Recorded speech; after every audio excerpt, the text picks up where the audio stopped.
Government shutdown in the US to me. Does it happen often, and how severe are the consequences? Because I always feel like it's not that super bad.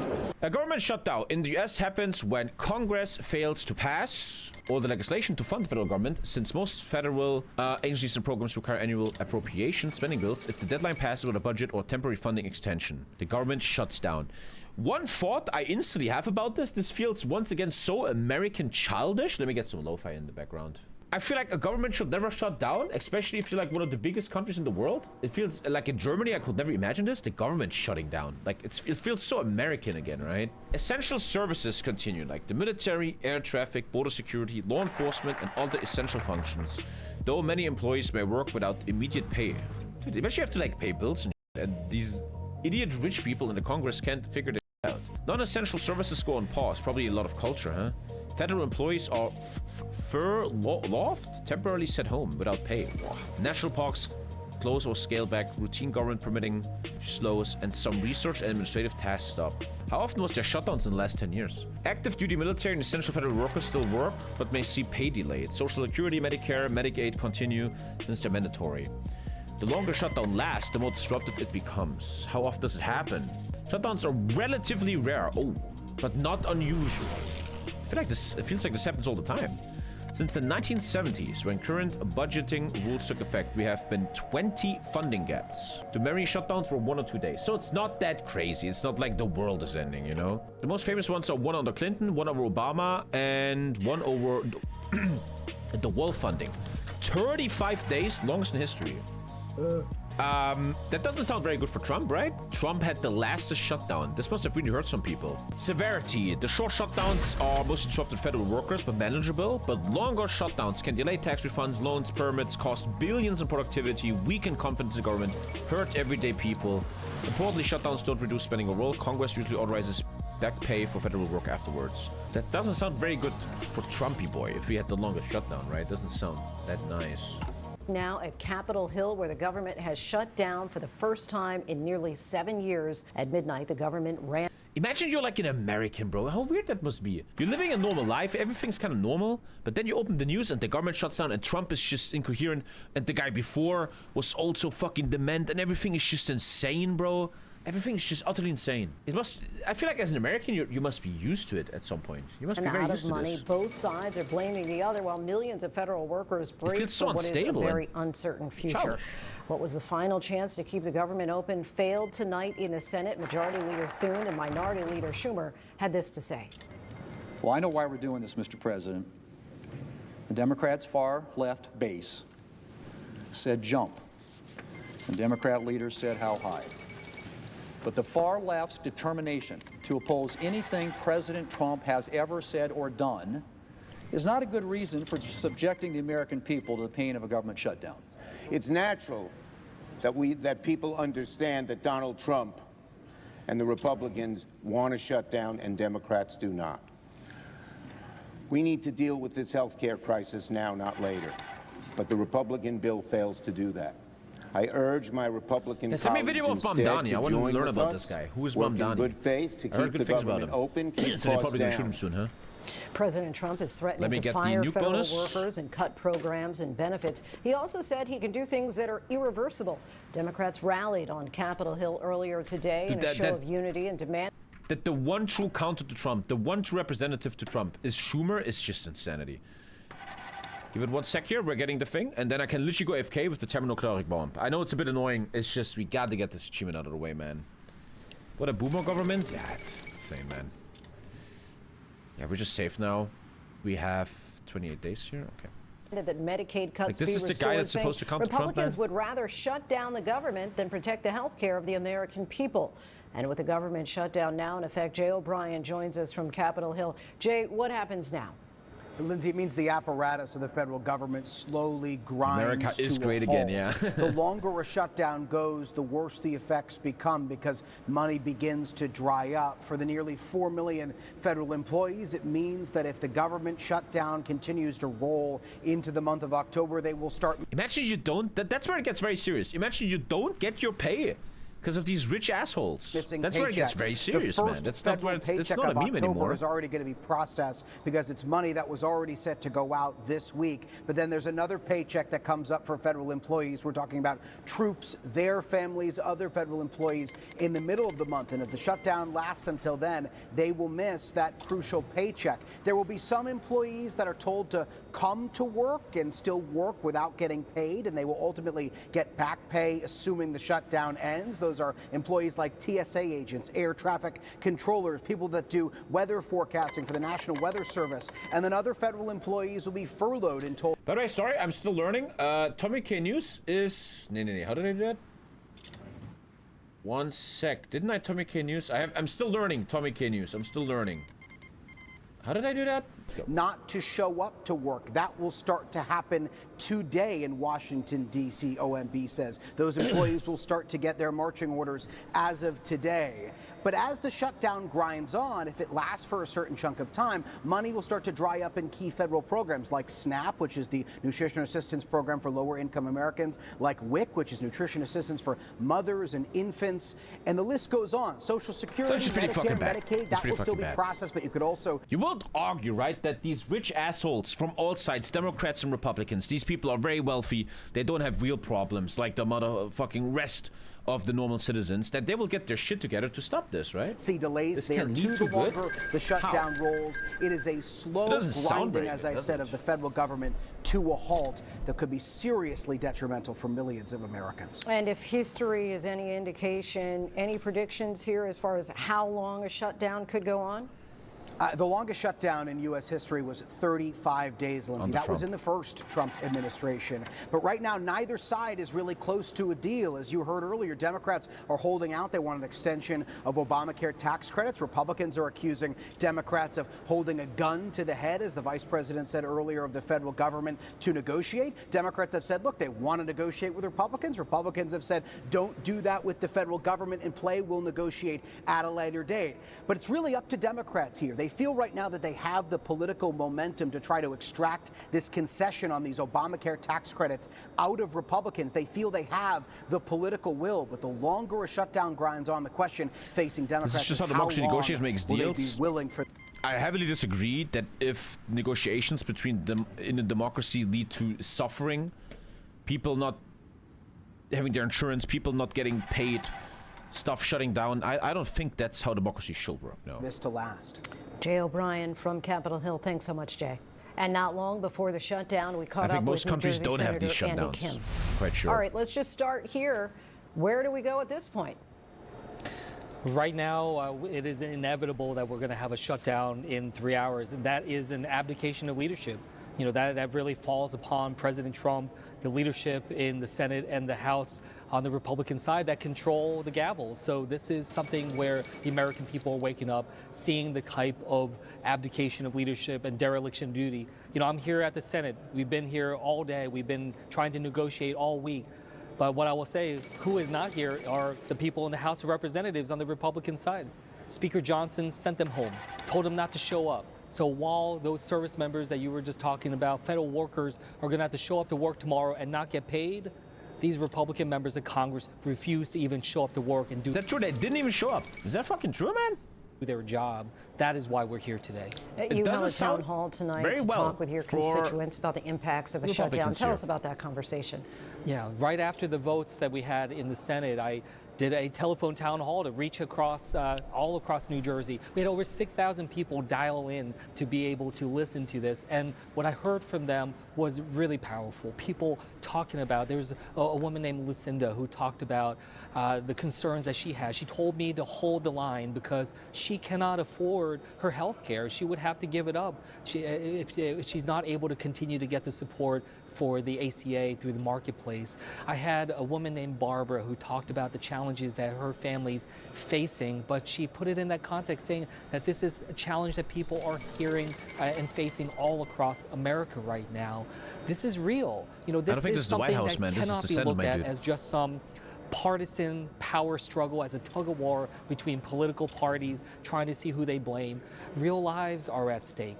tomorrow and in the coming days, millions of Americans will realize that their health care is going to go through the roof. Imagine that, how Many crazy of them that is, will right? see their prices double. And About no one is in prison for it 4.5 million anymore. Americans will lose their health care. Once again, I don't want to always be so biased, man, but the more I look at the facts of America, the worse Trump looks to me. It's just, it's this labyrinth, and in every corner you look, there's something bad about Trump, something really, really bad. It just stacks up so massively. 20 million Americans will have to pay extraordinary prices.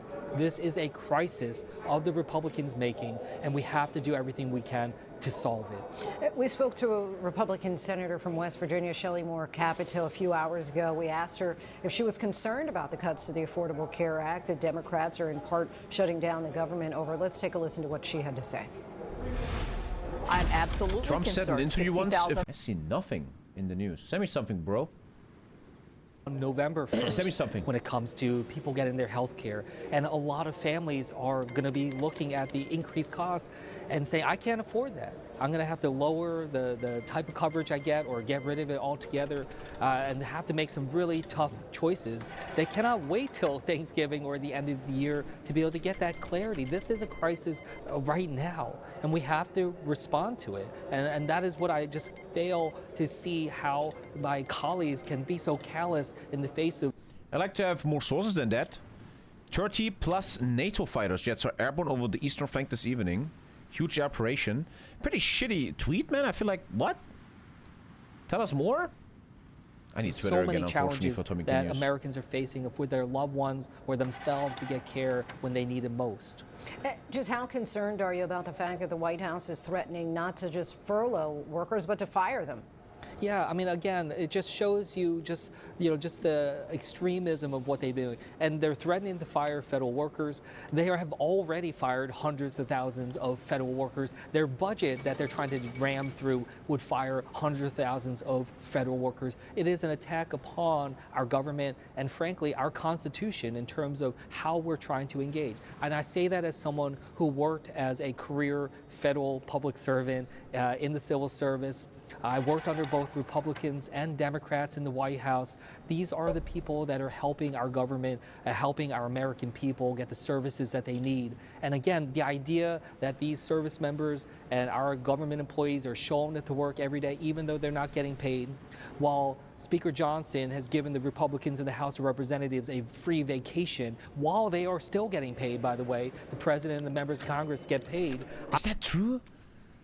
The government shuts down, the speaker gives these rich politicians paid leave as the normal government workers do not get paid leave. But then I think, though, if you don't get paid right now as a government worker, you still get the money later. I think so, to I find protect that claim absurd. That's why I'm not getting paid. It's just as they get long later. as the government is shut down. I'm going to stand with our federal workers and the American people to be able to help try to deliver the needs that so many of them are calling out for desperately.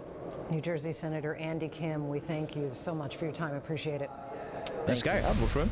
And now we're joined by Avery Harper, our political director here at ABC News. So, Avery, who are the federal workers expected to be furloughed or fired as a result of the shutdown?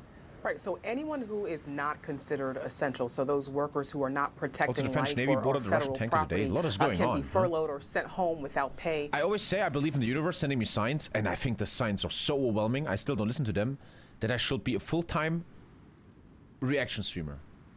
All the signs are looking towards it. It's very weird to me. I still want to play games, man. Still, I feel like I want to do an experiment where for 1 week I do this. From Monday to Sunday, I literally only do reactions, and then I see how it worked, if it did well. But I'm not going to do it anyway, during a right? shutdown. So when you think about some of these federal agencies in places across the country, think about workers who are performing administrative tasks, or research tasks, or policy functions. Those are the kinds of folks who are going to be furloughed. Now, in shutdowns past, we did not see federal workers fired during a government shutdown, but we have seen the Trump administration dangle the threat of firings, and that, of course, comes on the heels of other firings of federal workers. To me, it's important that I only do political reactions to something I generally give a shit about. I can't fake it. Like, I generally care about this stuff and Ukraine and NATO. President Trump has taken office. Of course, we are watching to see if that happens, and if it happens, if those firings can even pass legal muster. Republicans, as we know, are saying a shutdown could have been averted if Democrats simply supported a clean, continuing resolution, as they described it. But what kind of pressure are Democrats facing from their base to hold firm? Right. I mean, there is polling that suggests that Democratic voters want to see their party fight harder against this administration. And let's be frank, in Washington, D.C., Democrats have very little power. And so this is a big, visible moment for them to try and force the Republican Party and the Trump administration's hand. And so they argue that this is really about the Affordable Care Act, about those subsidies, about Medicaid cuts, about health care access. Republicans, they say, need to come to the table and negotiate a deal on this, but it remains to be seen if Democratic voters or any Americans are going to side with them on this. This is a huge political gamble. And so at this point... So long story short, shutdown, not so good. Let's see how long it goes. Sounds a bit, if you look at the facts, once again, doesn't make Trump look good, but I feel like pretty much a lot of things don't make Trump look very good.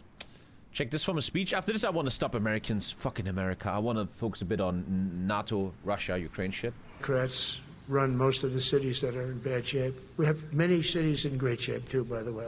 It sounds so different, huh, than back in the day. But it seems that the ones that are run by the radical left Democrats, what they've done to San Francisco, Chicago, New York, Los Angeles, they're very unsafe places. And we're going to straighten them out one by one. And this is going to be a major part for some of the people in this room. That's a war, too. It's a war from within. Instantly feels weird. You make a speech to the military leaders of your country and you talk to them about how they might be domestically used in cities. Bit of a weird feeling. Bit awkward. Feels a bit weird. It's like... My dear SS, we will make Berlin and other cities believe in me. It's a bit weird, man. It's a bit weird. Controlling the physical territory of our border is essential to national security. We can't let these people in. But we're running it based on common sense and based on... I saw a meme today, I don't know if it's true, that they're voting on the release of the Epstein files, and there's like one vote missing, but the woman that wants to do the vote, she's not allowed into her office or some shit, because someone is trying to block her and shit. I have to investigate that though, but I read that today. Of our country. But I want to salute every service member who has helped us carry out this critical mission. It's really a very important mission. And I told Pete, we should use some of these dangerous cities as training grounds for our military, National Guard, but military. Because we're going into Chicago very soon. That's a big city with an incompetent governor, stupid governor. Yeah, okay, this is right? Some woman won an election, and some dude is not swearing her in because she wants to vote yes on the release of Epstein files or some shit. Something. Stupid. They threw him out of his family business. He was so stupid. I know the family. He becomes governor. He's got money. Not money that he made, but he ran for governor. Sounds not so good. Now he might legit be sick or something, huh? Something is going on here. We saw the wound from the catheter from the hospital. Something is going on there. But this is all planned. I always say this. It's all a big plan. They're slowly trying to get rid of him, maybe with a kill or maybe just from old age, because Peter Thiel wants to install J.D. Vance. Last week they had 11 people murdered. J.D. Vance is the real issue. 44 people shot. I'm telling you. The week before that they had 5 people murdered, 28 people shot. Every weekend they lose 5, 6. If they lose 5, they're considering it a great week. They shouldn't lose any. You shouldn't lose any. This is civilization. And he's always up there saying, we're in very good shape. We don't need the military. No, they need the military desperately. How about Portland? Portland, Oregon, where it looks like a war zone. Dude, imagine you're an officer your whole life and this is what you have to listen to, man. Holy shit. She slipped in my fingers like sand. Heard that she had a man. Now I'm just sitting here sad. Oh well, ship sail. She slipped in my fingers like sand.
I like to focus a bit on Europe here with some Ukraine stuff. A lot is going on.